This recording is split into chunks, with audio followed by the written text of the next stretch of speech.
अ, आभासी मंच पर उपस्थित सभी गणमान्य जनों को मेरा सादर प्रणाम।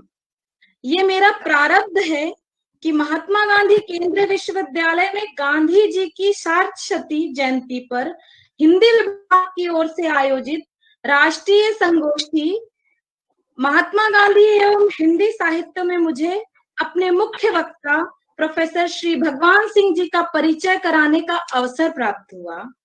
प्रोफेसर श्री भगवान सिंह जी ने अपना पूर्ण साहित्यिक जीवन गांधीवादी विचारधारा को समर्पित कर दिया। महोदय, आपकी प्रारंभिक शिक्षा जिला सिवान बिहार में हुई, परंतु हिंदी विषय के प्रति आपका अगाध प्रेम आपको जवाहरलाल नेहरू विश्वविद्यालय दिल्ली ले गया, जहां पर आपने हिंदी साहित्य में प्रख्यात आलोचक डॉक्टर नामवर सिंह जी के दिशा निर्देश में आधुनिक हिंदी साहित्य और जवाहरलाल नेहरू विषय पर शोध कार्य पूर्ण किया। शिक्षा समाप्ति के पश्चात आपने तिलक मांझी भागलपुर विश्वविद्यालय बिहार में लंबे समय तक अध्यापन कार्य भी किया। गांधी जी के विचारों से ओतप्रोत आपका साहित्यिक फलक अत्यंत विस्तृत है। आपने गांधी जी एवं साहित्य को कथ्य बनाकर अनेक महत्वपूर्ण आलोचनात्मक कृतियों का प्रणयन किया। इसके साथ साथ आपने विभिन्न मौलिक नाटकों का सृजन भी किया। आपकी प्रकाशित कृतियों में गांधी जी एवं दलित भारत जागरण, गांधी जी एक खोज, गांधी जी और हमारा समय, तुलसी और गांधी, गांधी का साहित्य और भाषा चिंतन, गांधी जी और अंबेडकर, गांधी जी के आश्रम संदेश प्रमुख हैं। आपकी उत्कृष्ट साहित्य साधना के लिए आपको समय समय पर अनेकों पुरस्कार से सम्मानित भी किया गया, जिसमें से प्रमोद वर्मा स्मृति आलोचना पुरस्कार, केंद्रीय राष्ट्रीय शिक्षा पुरस्कार, राजभाषा प्रचार समिति भोपाल द्वारा गांधी पुरस्कार, यशस्वी साहित्य पुरस्कार आदि भी प्रमुख हैं। इसके अतिरिक्त आपको भारत सरकार की ओर से 7वें विश्व हिंदी सम्मेलन सूरीनाम में भारत का प्रतिनिधित्व करने का भी अवसर प्राप्त हुआ। आदर एवं सम्मान के साथ मैं डॉक्टर रश्मि श्रीवास्तव, सहायक आचार्य शिक्षा शास्त्र विभाग, महात्मा गांधी केंद्रीय विश्वविद्यालय परिवार की ओर से आपका स्वागत एवं अभिनंदन करती हूँ। इसके साथ साथ महोदय, मैं आपको राष्ट्रीय संगोष्ठी में गांधी जी एवं हिंदी साहित्य विषय पर आपको अपने विचारों की अभिव्यक्ति के लिए आमंत्रित भी करती हूँ। हमारा विनम्र अनुरोध है कि आप हमारा आमंत्रण स्वीकार करें। श्री भगवान Singh ji, over to you sir. बहुत बहुत धन्यवाद रश्मि जी, आपने जो मेरा परिचय दिया, इतना कुछ कहा कि अपनी प्रशंसा सुनकर थोड़ी लज्जा भी आने लगती है। खैर, आपने दिया उसके लिए बहुत बहुत धन्यवाद। महात्मा गांधी केंद्रीय विश्वविद्यालय मोतिहारी द्वारा आयोजित आज के इस वेबिनार के अध्यक्ष माननीय कुलपति जी, विशिष्ट अतिथि के रूप में जुड़े हुए आदरणीय भाई राम बहादुर राय जी, काफी पुराना परिचय भाई राम बहादुर जी से रहा। बड़ी खुशी है कि आज उनके साथ हम इस आभासी पटल पर जुड़े हैं और संवाद के लिए आए हैं। आदरणीय डॉक्टर चंद्रकिशोर त्रिखा जी, आप सबों का मैं अभिवादन करता हूं। मैं आपसे उम्र में छोटा हूं और आपकी किताबें पढ़कर हम लोगों ने सीखा है पत्रकारिता पर, जब एक विषय हुआ कर के रूप में हम पढ़ते थे पत्रकारिता को। विश्वविद्यालय के सभी अध्यापक बंधु और इस पटल पर उपस्थित सभी श्रोता बंधुओं को मेरा नमस्कार। और डॉक्टर रंजनी कुमार श्रीवास्तव जी को विशेष रूप से पहले ही मैं धन्यवाद देता हूं कि उन्होंने ही मुझे कैसे कैसे खोज निकाला और इस वेबिनार से जोड़ने का उन्होंने प्रयास किया, और उन्हीं के प्रयास का ये परिणाम है कि आज मैं आप लोगों के साथ ये संवाद करने के लिए बैठा। औपचारिकता निर्वाह में ज्यादा समय नहीं लेते हुए सीधे विषय पर आता हूँ। महात्मा गांधी और हिंदी साहित्य। ऐसे तो विश्व साहित्य, पिछले साल साहित्य अकादमी ने दिल्ली 3 दिन की संगोष्ठी कराई थी, गांधी और भारतीय साहित्य, उसमें हिंदी का भी था। तो पूरे भारतीय साहित्य में प्रभाव है। और ऐसे हिंदी साहित्य ही का फलक इतना विस्तृत है कि उस पर बोलने के लिए काफी समय और कई दिन चाहिए। मैंने कुछ लेख लिखे और उसे किताब के रूप में, वो पिछले साल वो किताब आई भी, गांधी और हिंदी साहित्य। तो सभी पहलुओं पर, पक्षों पर बोलना संभव नहीं है। मुहावरा था, कहावत थी कि गागर में सागर भरना, लेकिन यहाँ पर तो गागर भी नहीं, लोटा में सागर भरने को का प्रयास करना है। बहुत सारी चर्चा हुई हिंदी साहित्य पर गांधी जी का प्रभाव। इसको 2 रूप में हम देख सकते हैं। एक तो सभी वक्ताओं ने जो चर्चा की, माखनलाल चतुर्वेदी से लेकर राम नरेश त्रिपाठी, मैथिली शरण गुप्त, सियाराम शरण गुप्त, सुमिता नंदन पंत, रामधारी सिंह दिनकर, ये सब लोगों ने कविताएं लिखी। और इन रचनाओं में गांधी, सोहनलाल द्विवेदी बहुत महत्वपूर्ण गांधीवादी, भवानी प्रसाद मिश्र, तो सीधे सीधे गांधी वहां आप देखेंगे, दृष्टा के रूप में, स्वतंत्रता सेनानी के रूप में, विभिन्न रूपों में सीधे सीधे गांधी वहां कविता के विषय बनते हैं। उपन्यास भी लिखे गए हैं और चर्चा भी हुई, जैसे गिरिराज किशोर ने पहला गिरमिटिया बहुचर्चित उपन्यास हो। लेकिन दूसरा जो पक्ष है उनके प्रभाव का, हुआ है उनके विचारों का, परोक्ष रूप से, कि उनके विचारों की अनुगूंज हिंदी रचनाशीलता में किन किन रूपों में आई है।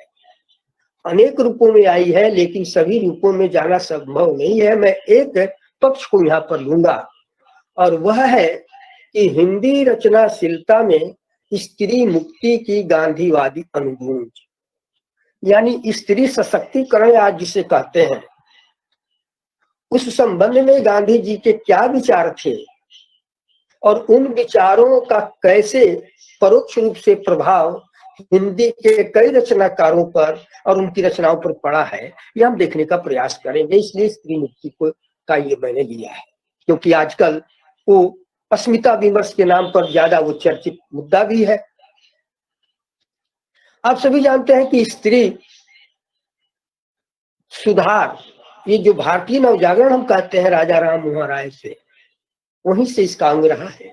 और सभी जानते हैं कि सतीदाह जैसे रिवाज को खत्म करने में राजा राम मोहन राय का कितना बड़ा योगदान था, उनकी भूमिका थी। और फिर बंगाल में, महाराष्ट्र में ईश्वरचंद्र विद्यासागर विधवा विवाह महाराष्ट्र में होता है, ज्योतिबा फुले, रानाडे, ये सब इस सुधार आंदोलन चलते हैं, स्त्रियों की शिक्षा और ये सब काम होता है।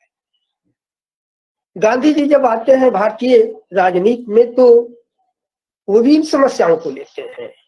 स्त्रियों में शिक्षा कैसे बढ़े, बाल विवाह रुके, विधवाओं का पुनर्विवाह। लेकिन गांधी जी जो सबसे अनछुआ पहलू था, वह जो लेते हैं वह है वेश्याओं पतिताओं का उद्धार। अभी अंजनी श्रीवास्तव जी ने अपने वक्तव्य में सेवा सदन का उदाहरण दिया था कि वो गांधी से आगे की चीज है, सेवा सदन में नहीं बनती। देखिए गांधी किस तरह से वेश्याओं के पतिताओं के उद्धार का मसला लेते हैं, और ये किसी समाज सुधारक ने नहीं लिया था अब तक, वो भारतीय नवजागरण का अंग नहीं बन पाया था।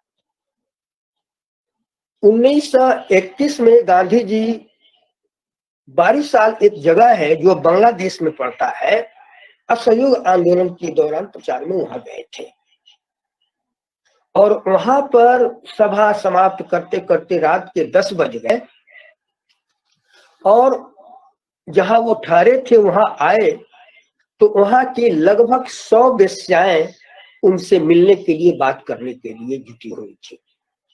एक दुभाषिए के माध्यम से गांधी जी ने उनसे बातें की, और जो उनको अनुभव हुआ, जो जानकारी प्राप्त हुई, गुजरात जाकर उस समय वे नवजीवन पत्र निकालते थे, उसके 11 सितंबर 1921 के अंक में उन्होंने जो लिखा, उसे मैं थोड़ा आपको पढ़कर सुनाता हूँ।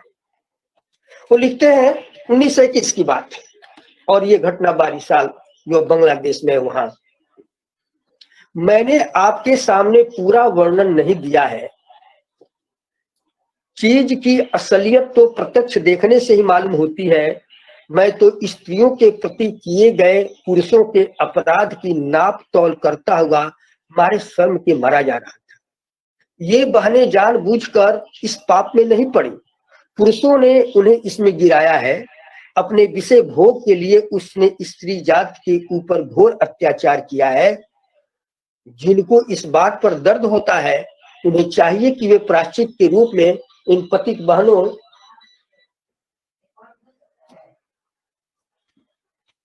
को हाथ बढ़ाकर सहारा दें। जब जब इन बहनों का चित्र मेरी आंखों के सामने आता है तब तब मुझे ख्याल होता है कि अगर ये मेरी बहनें या बेटियां होती तो। गौर कीजिएगा, ये बहनें मेरी बेटियां होती तो, और होती तो क्यों, वे हैं ही, उनको उठाना मेरा काम है, प्रत्येक पुरुष का काम है। इसी से चरखा का स्वर मुझे बड़ा प्यारा लगता है। यह स्त्रियों की सुरक्षा करने वाला किला है। हिंदुस्तान में रहने वाली ऐसी बहनों को सहारा देने वाली दूसरी कोई भी चीज मुझे नहीं दिखाई देती, परंतु जब तक हरेक शहर के रहने वाले साधु पुरुष यह काम उठा न ले तब तक यह नहीं हो सकता। बहनों, अब यह सब मालूम हो जाने के बाद भी तुमको इस पर विचार करना है। पतित बहनों के हृदय मंदिर में तुम ही प्रवेश कर सकती हो। जब तक ऐसी पतित बहनों के उद्धार के लिए तुम सामने नहीं आओगी तब तक मुझ जैसे लोगों के प्रयत्न भी निसफल होंगे। स्वराज का अर्थ है पतितों का उद्धार। गौर कीजिए, 1921 में जो स्वराज, उस स्वराज का, हिंद स्वराज में 1909 में जो किताब लिखी उसमें उन्होंने स्वराज का अर्थ किया मन का राज, अपने मन पर शासन। लेकिन असहयोग आंदोलन के दौरान वो एक जगह बार बार कहते हैं स्वराज जब तक अस्पृश्यता नहीं मिटती तब तक स्वराज संभव नहीं है। और फिर यह कहते हैं पतितों बहन, स्वराज का अर्थ है पतितों का उद्धार। यह बात गांधी के पहले किसी ने नहीं कही थी। और यही नहीं, याद गौर कीजिए, कहते हैं कि ये अगर हमारी बहनें और बेटियां होती तो, और होती तो क्यों है, यह भी करने वाला कोई साहसी नहीं पैदा हुआ था गांधी के पहले।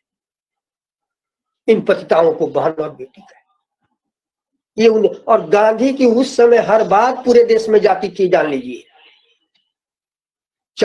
दक्षिण अफ्रीका में रहकर जो काम किया उससे सारे देश के पढ़े लिखे लोग अवगत थे, विश्व के लोग अवगत थे। तो यह ना सोचे कि ये बंगाल में कह दिया तो हिंदी के लेखक कैसे, सब हिंदी के लेखक जागरूक थे और गांधी कहाँ जा रहे हैं, क्या बोल रहे हैं, सबकी उस पर नजर रखती थी।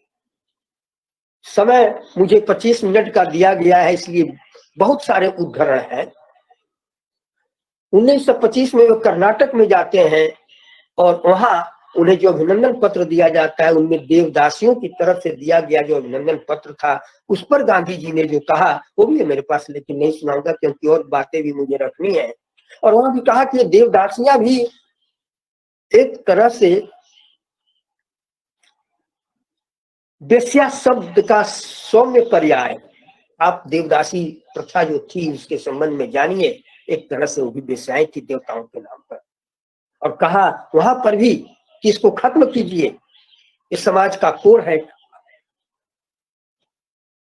अब मेरठ में गए हैं तो लगातार गांधी जी ये पतिताओं की जो स्थिति थी, बुद्ध ने तो एक अम्पाली को अपने संग में प्रवेश दिया तो नाम हो गया कि एक अम्पाली का। गांधी जी तो पूरे ये जो देश में ये समाज था पतिताओं का, वेश्याओं का, उनके उद्धार के लिए गुहार लगा रहे थे कि आओ भाई इनका हाथ पकड़ो, इनको इससे निकालो, इस दलदल से, इस कीचड़ से, इस गंदगी से। यह काम आप बताइएगा, बहुत लोग विद्वान बैठे हुए हैं, क्या किसी ने किया है गांधी के पहले इस देश में? और इसका प्रभाव अब हमारे साहित्यकारों पर भी आता है। और मैं दो कहानियों का यहाँ जिक्र करूंगा। एक प्रेमचंद की कहानी है दो कब्रें। यह कहानी प्रेमचंद ने 1930 में लिखी, जो इलाहाबाद से प्रकाशित होने वाली पत्रिका माया में छपी थी। इस कहानी में कुलीन वर्ग के कुंवर रणवीर सिंह जोहरा नाम की वेश्या से प्रेम करते हैं और प्रेम करते करते उसे विवाह भी कर लेते हैं, और उससे उनकी बेटी जो होती है उसका नाम सुलोचना है, और वह सुलोचना यूनिवर्सिटी के प्रोफेसर रमेंद्र से प्रेम करती है और दोनों विवाह करते हैं। हालांकि उनका विवाह सुलोचना का रमेंद्र का बहुत सफल नहीं होता, लेकिन ये प्रेमचंद दिखलाते हैं। ये 1930 की कहानी है, और जिस सेवा सदन का जिक्र किया गया वह 1918 में लिखा गया था। सेवा सदन में प्रेमचंद ने दिखलाया कि कैसे पतिताओं का, वेश्याओं का उद्धार सेवा सदन की स्थापना सेवा सदन जैसे आश्रम के करके हो सकती है, लेकिन उसमें वेश्या का विवाह किसी कुलीन वर्ग के व्यक्ति के साथ नहीं दिखा सके थे। लेकिन 1930 में वो दो कवरें कहानी में दिखाने का यह साहस कर सके, तो मैं मानता हूं कि इसके पीछे जरूर गांधी की उस गुहार की भूमिका रही होगी, उसकी अनुभूति है। आप विचार करने की जरूरत है कि नहीं है। हालांकि दो कवरें कहानी की चर्चा हमारे प्रगतिशील आलोचकों ने बिल्कुल नहीं की, क्योंकि यहाँ उन्हें गांधी का कुछ प्रभाव दिखाई देता होगा, क्योंकि जहां जहां गांधी का प्रभाव दिखाई देता था वहां न चर्चा करने में ही ये अपनी प्रगतिशीलता समझते थे। दूसरी कहानी है जयशंकर प्रसाद की, जो उसी समय के साथ महत्वपूर्ण साहित्यकार है, आप सभी जानते हैं। वह कहानी है सालवती, जो 1936 में इंद्रजाल कहानी संग्रह में आई। सालवती कहानी की ऐतिहासिक पृष्ठभूमि है, और इसके कथानक का संबंध है वैशाली गणराज्य से, जहां पर जो नगर की सर्वश्रेष्ठ सुंदरी होती थी उसे नगर वधू के पद पर प्रतिष्ठित किया जाता था। सालवती एक गरीब पिता की पुत्री है, असामयिक निधन हो जाता है पिता का, लेकिन यह सौंदर्य के शिखर पर इस कदर पहुंचती है कि जो सौंदर्य प्रतियोगिता होती है उसमें उस सर्वश्रेष्ठ सुंदरी चुनी जाती है और नगर वधू बना दी जाती है। अब जो नगर वधू बनाई जाती थी वह माँ, पत्नी, बहन, सारे रिश्तों से उसको मुक्त कर दिया जाता था। उसका कोई भी इस तरह का रिश्ता, वो तो नगर वधू सामंतों के मनोरंजन कहिए, हास विलास के लिए एक साधन हो जाती थी। लेकिन दिल जिसे कहते हैं हृदय, उसके अंदर भी तो था, और वो चुपके चुपके मणिधर नामक एक युवक सामंत से प्रेम करती है और उसके बच्चे की माँ भी बन जाती है। लेकिन चूंकि अब नगर वधू माँ के रूप में नहीं रह सकती, इसलिए बच्चे के लालन पालन के लिए वो दूसरी औरत को दे देती है। और इधर मणिहर जो उसका प्रेमी है वो मगध के साथ युद्ध होता है, उसमें मारा जाता है। और फिर दोबारा सौंदर्य प्रतियोगिता होती है और फिर दोबारा वो चुनी जाती है सालवती ही। लेकिन इस बार वो प्रतिरोध करती है और कहती है कि यह प्रथा समाप्त की जाए जो वैशाली गणराज्य में वेश्या बनाने का। नगर वधू क्या थी? वेश्या ही। बहुत लोग प्रतिवाद करते हैं कि और भी वेश्याएं हैं तो उनका कौन भरण पोषण करेगा। वहां पर 8 युवक है जो मगध युग के साथ हुए युद्ध में घायल हो गए हैं, जो एक तरह से विकलांग है, किसी का हाथ पैर। वे 8 युवक जो है खड़े होते हैं और कहते हैं कि ये 8 जो अनंग पुजारिने हैं, जो शिलखंडिता है, इनका हाथ थामने के लिए हम तैयार हैं। और फिर परिषद जो है राजा, वो अनुमति और आज्ञा देते हैं और सालवती और जो अन्य वेश्याएं हैं 8 हैं, वो एक एक युवकों के साथ उनका विवाह हो जाता है। अभय नाम का युवक जो है वो सालवती और सालवती के साथ साथ उसके पुत्र को भी अंगीकार कर लेता है। जयशंकर प्रसाद उस कहानी में दिखाते हैं, देखिए कितनी दूर की चीज है। आज भी कितने लोग ऐसे हैं, कौन है जो ऐसा कर सके। अब आप सोचिए कि गांधी देश में घूम घूम कर देश के प्रांगण में जिस माने जो गुहार लगा रहे थे कि ये आपकी भी बेटियां और बहुएं और बहनें हों, और आगे बढ़कर इनका हाथ थामिए, सहारा दीजिए। क्या जयशंकर प्रसाद साहित्य सदन में इस कहानी के माध्यम से वही काम नहीं कर रहे, नहीं किया है उन्होंने? ये विचारने की बात है कि ये गांधी के विचारों की अनुगूंज कैसे। बड़ा साहित्यकार अनुवादक नहीं होता है कि वो केवल स्तुति करने लगे, लेकिन जो गांधी इस प्रकार के विचारों को प्रकट कर रहे थे वो देख लीजिए, है कि नहीं है? उसी दौर में क्या कारण है, चतुरसेन शास्त्री वैशाली की नगर वधु जैसा उपन्यास लिखते हैं। रामवृक्ष बेनीपुरी जी का नाम लिया गया, अंबाली नाटक उनका बड़ा मशहूर है, हम लोग बीए में पढ़ते थे। भगवती चरण वर्मा 1934 में चित्रलेखा उपन्यास, और तीनों में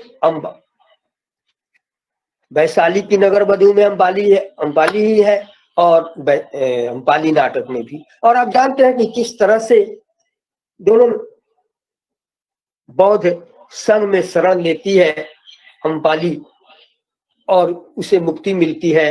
रामवृक्ष बेनीपुरी जी तो एक तेजस्विनी नारी का रूप दिखलाते हैं अपने नाटक में कि किस तरह वो राष्ट्र के लिए लड़ने के लिए निकल पड़ती है।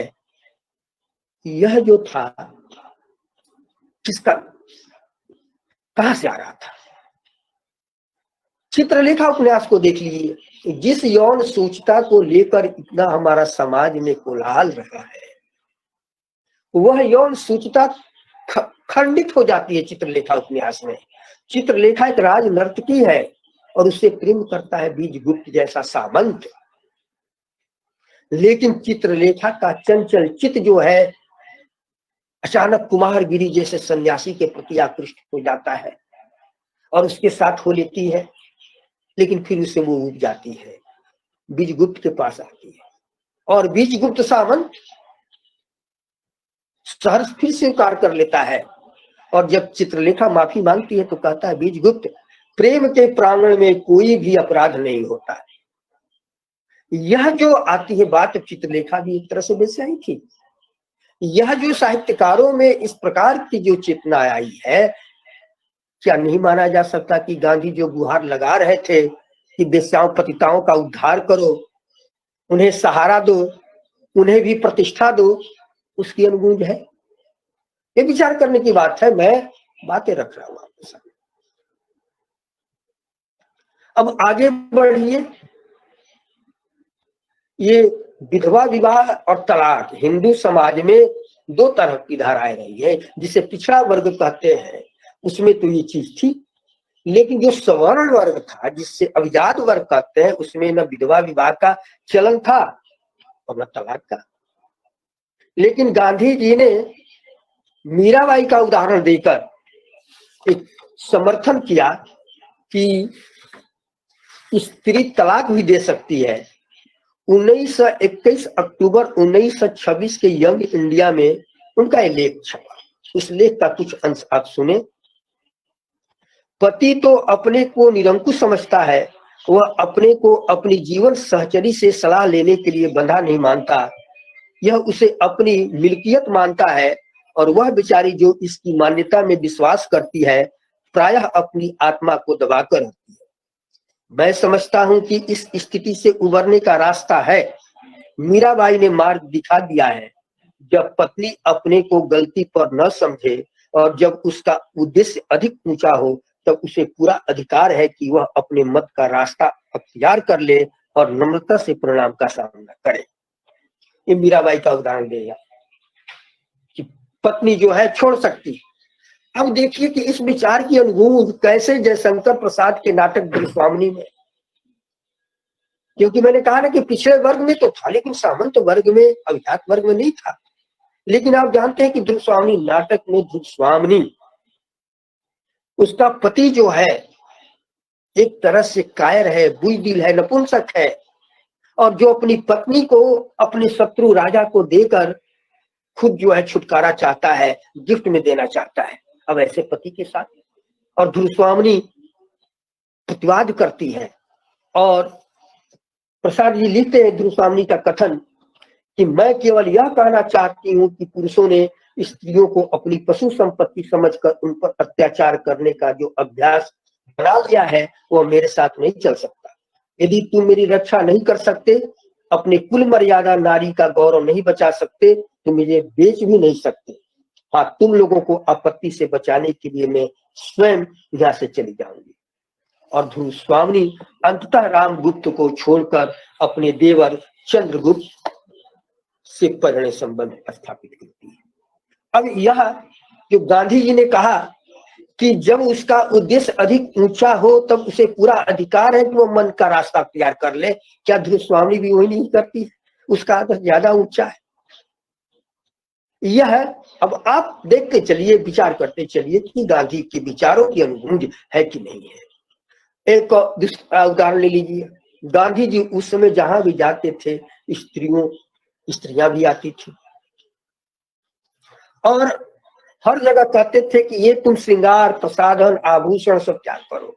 और यही नहीं, आभूषण स्त्रियां जो है उतार उतार कर उनको दे देती थी, वो लेते थे स्वराज फंड में और सब लगाते थे। बहुत लोग स्त्रियों को ऐसे भी थे कि जाने तो देते थे लेकिन गहना पहनकर नहीं जाने देते थे। लेकिन गांधी जी जितने भी श्रृंगार प्रसाधन थे, विलासिता के, सबके विरोधी थे। और इस संबंध में उनका एक कथन मैं सुनाऊंगा आपको कि यदि मैं स्त्री के रूप में जन्मा होता तो पुरुष के इस दंभ के विरोध की स्त्री पुरुष के मनोरंजन की वस्तु है, विद्रोह कर देता। मैंने अपनी पत्नी का हृदय बदल देने का निश्चय कर लिया, तो इसके लिए मैंने उन सब तथाकथित अधिकारों को त्याग दिया जो मुझे पति होने के नाते प्राप्त थे, और साथ ही पत्नी को उसके सारे अधिकार लौटा दिए। उसके शरीर पर न गहने हैं और न बढ़िया कपड़े हैं। मैं चाहता हूं कि आप भी ऐसी बने, अपने शौक और मन की वासना की गुलाम आप न बने।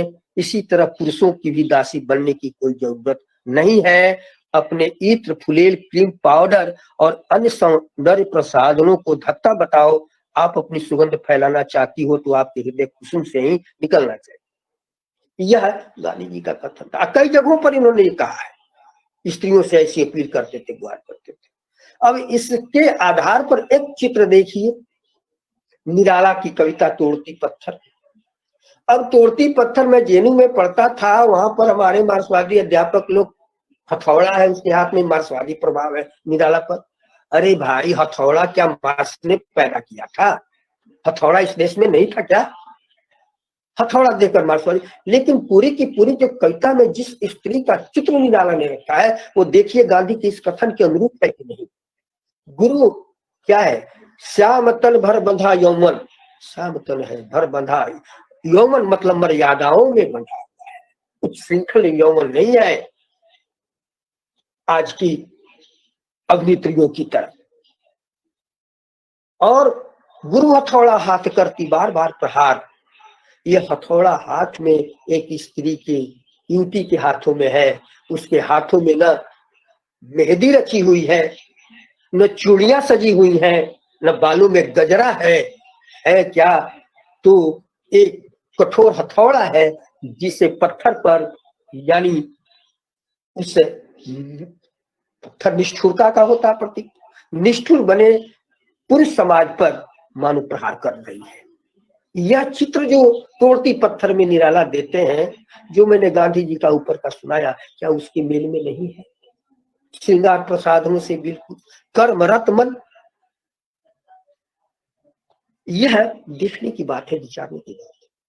और भी प्रभाव, गोदान के संबंध में बहुत कहा जाता है कि गोदान में तो प्रेमचंद ने गांधी जी को बिल्कुल छोड़ दिया। अरे भाई, कैसे छोड़ दिया? उसी गोदान में देखिए, मिस मालती डॉक्टर जो लंदन से पढ़कर आई है, पहले उनका जो चित्र देते हैं प्रेमचंद परिचय, किस तरह से सजकर धजकर पुरुषों के बीच में हंसी ठिठोली सब करती हैं।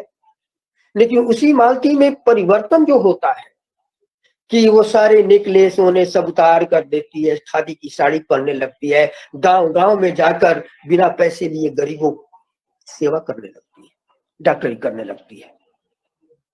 यह क्या गांधी के विचारों का प्रभाव नहीं था? और मैं तो यह कहता हूं कि जो लोग कहते हैं कि प्रेमचंद ने प्रोफेसर मेहता और मिस मालती का विवाह क्यों नहीं दिखाया, प्रेम तो दिखाया लेकिन विवाह नहीं, इसके पीछे मुझे लगता है, आप पढ़े पूरे गांधी वांग्मय का, गांधी के विचार कि गांधी जी ये मानते थे कि जिनको सामाजिक कार्य करना है, सार्वजनिक जीवन जीना है, वो विवाह न करें तो वही अच्छा है। और 1936 में जब आचार्य जेबी कृपलानी और सुचिता कृपलानी ने विवाह किया था, प्रेम विवाह, कोर्ट विवाह किया था, नेहरू जी उसमें एक विटनेस थे, तो गांधी जी बहुत नहीं उसको, उन्होंने बहुत उसको नहीं पसंद किया। एक उनकी ऐसी, मुझे तो लगता है कि प्रेमचंद भी मालती और प्रोफेसर मेहता का विवाह न करा कि गांधी के उसी ब्रह्मचर्य संबंधी दृष्टिकोण को रखें। यह और भी देखेंगे उस गोदान में, वही मिस मालती है। चरखा का प्रसंग ले लीजिए, चरखा की गांधी जी ने औरतों से की, औरतों से ज्यादा अपील की कि चरखा चले। और उसमें देखिए गोबर जो मिस मालती की यहाँ नौकरी कर रहा है, कहता है कि मेरी बहन की शादी है, जाने की वो छुट्टी मांगता है। मिस मालती उससे छुट्टी ही नहीं देती है, छुट्टी के साथ साथ उसे कंगन की बहन को उपहार में देना, कंगन देती है और एक चरखा देती है कि अपनी बहन को उपहार में देना। बहुत मार्के की बात है। जो प्रेमचंद उसी गोदान में मिस्टर खन्ना की मिल, शुगर मिल में आग लगवा देते हैं, लेकिन गांधी के चरखा को बचा लेते हैं और वह चरखा मिस मालती के हाथों इस तरह से उपहार के रूप में दिया जाता है, ये देखने की बात है। ये भी गांधी विचारों के अनुकूल है कि कुटीर धनिया जो अंत में 1.25 रुपये लाकर सुतली, क्या कहते हैं कि जो सुतली उसने बनाई थी, बेची थी, उसी से और गोदान के लिए देती है पंडित दाता दीन को। यह सब जो है गांधी विचारों की अनुकूल ही है। और भी कई बातें हैं, लेकिन मैं देख रहा हूं कि आधा घंटा हो गया भाई, और 25 मिनट ही मुझे समय दिया गया था, इसलिए अब समय सीमा का ज्यादा अतिक्रमण नहीं करूंगा। बातें और भी हैं, कई एक पक्ष हैं, और मैंने तो इसी किताब में कमायनी पर भी मेरा लेख है, निर्मल वर्मा पर है, जैनेन्द्र कुमार पर है, कुबेर नाथ राय का नाम लिया गया, पत्रमणि पुतुल के नाम उन पर भी लेख है, प्रेमचंद पर तो है ही है। तो इस पर जिनको भी इच्छा हो, ये यश पब्लिकेशन से किताब छपी हुई है, जिनको चाहे मंगा सकते हैं। और ये जानना चाहिए क्योंकि हिंदी आलोचना के और क्षेत्र में बड़ा अंधकार रहा है, केवल मार्क्सवाद मार्क्सवाद मार्क्सवाद। गांधी का जो सकारात्मक प्रभाव रहा है उसको लोगों ने छिन्न लेकिन करके रख दिया, ये देखने की चीज है। इसलिए बंधुओं, मैं अब आप लोगों से विदा लेता हूं क्योंकि आधा घंटा समय हो चुका, मैं घड़ी देख रहा हूं। और पुनः महात्मा गांधी केंद्रीय विश्वविद्यालय के सभी अध्यापक बंधुओं को और प्रणाम करते हुए और भाई अंजनी कुमार श्रीवास्तव जी को पुनः धन्यवाद देते हुए और भाई राम बहादुर जी को भी प्रणाम करते हुए मैं आप लोगों को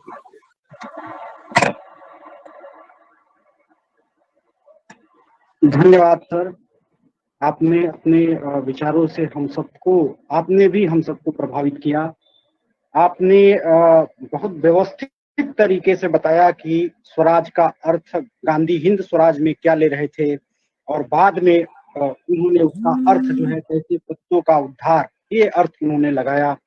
और फिर आपने क्रमशः प्रेमचंद, जयशंकर प्रसाद, निराला, रामवृक्ष बेनीपुरी की रचनाओं का जिक्र करते हुए और उन रचनाओं में जो गांधीवाद जिस तरीके से है वह उसको आपने सूक्ष्मता से पकड़ा और हम सबके सामने उद्धृत किया। आपने क्रमवार जो है गांधी के जो विचार हैं कैसे पत्रिकाओं में आ रहे थे वह उसको रखते हुए और फिर रचनाएं कैसे आ रही थी, उन प्रभावों को आपने दिखाने की कोशिश की। धन्यवाद सर। आज के हमारे जो मुख्य अतिथि हैं श्री राम बहादुर राय जी, जो इंदिरा गांधी राष्ट्रीय कला केंद्र दिल्ली के अध्यक्ष हैं, उनके परिचय के लिए मैं अपने विश्वविद्यालय के गांधी एवं शांति अध्ययन विभाग के सह आचार्य डॉक्टर